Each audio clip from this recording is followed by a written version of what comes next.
I'm Eden Bennett. I'm a certified instructor for the Arthritis Foundation, and today I'd like to take you through a video about posture. This will be part one in a series of two videos.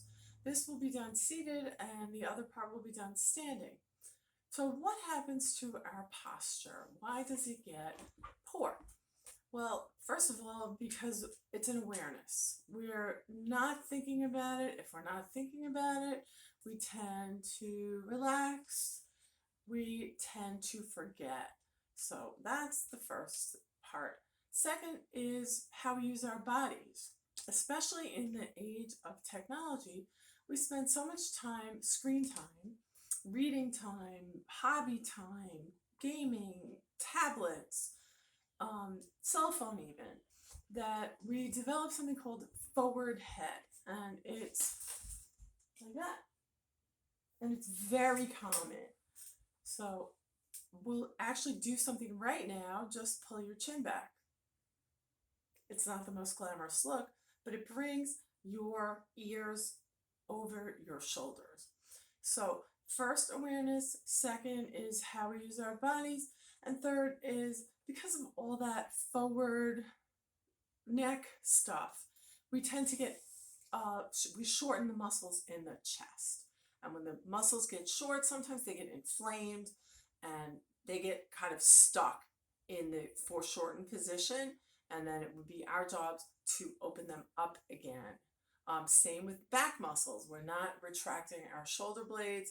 We tend to get not atrophy, but a softening of those muscles, a weakening of those muscles. So becoming aware and doing stretches and strengtheners will open the chest, strengthen the scapular retractors, the puller backers of the shoulder blades, and help us get back our good posture.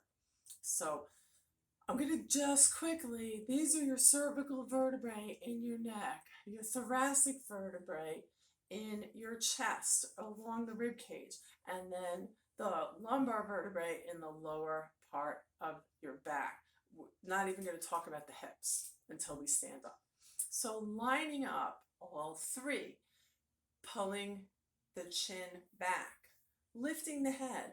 Imagine a plumb line.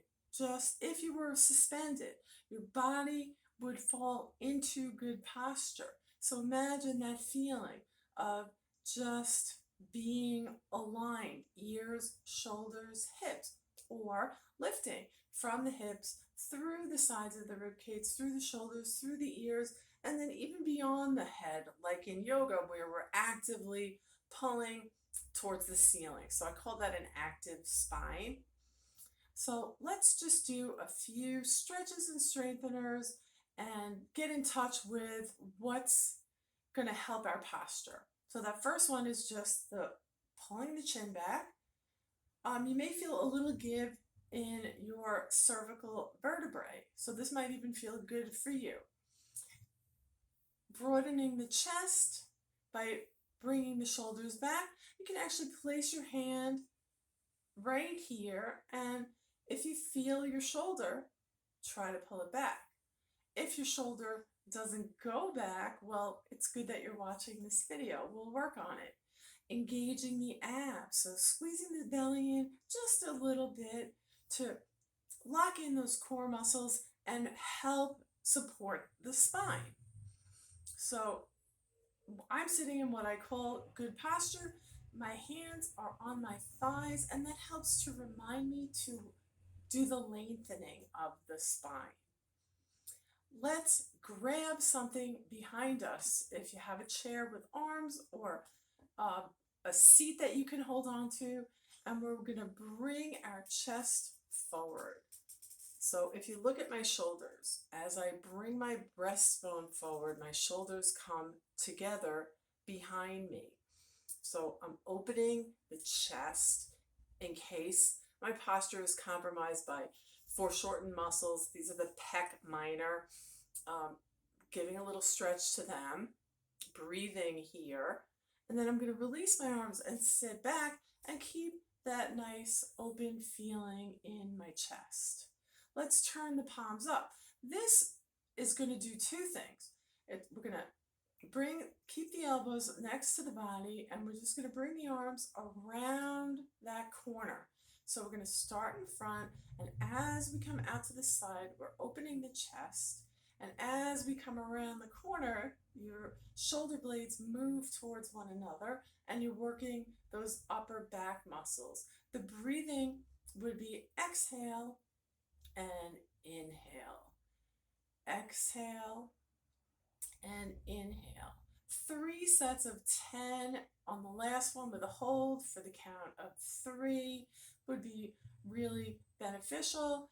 At the end of those reps, crisscross the arms, round the back, and just stretch out the muscles in the mid-back that were used. You can then flip the arms and stretch again, and just breathe.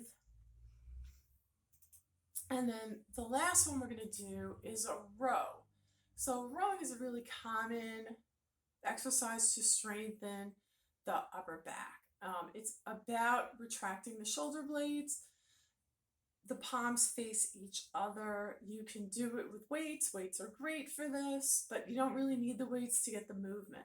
So we're going to draw the elbows back, but there's an end movement, and the end movement is squeezing the shoulder blades together. So strengthening the muscles that hold us in good posture. If I was doing this without weights, I would do 3 sets of 15. And if I was doing it with weights, light weights, 3 sets of 12, 3 sets of 10.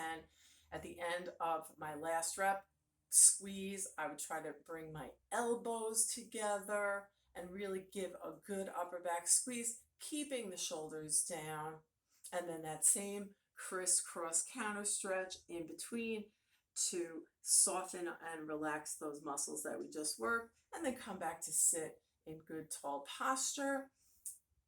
Walk around the house in good posture, keeping the abs in, just becoming mindful of how you stand, always pulling the head up towards the ceiling and keeping the shoulders back. Think about the chin. So often we walk around with our shoulders back, but our heads are forward because we're just not thinking. So ears, shoulders, hips, and when you're standing, which we'll do in the next video, ears, shoulders, hips, knees, and ankles. Thank you so much for watching. I wish you all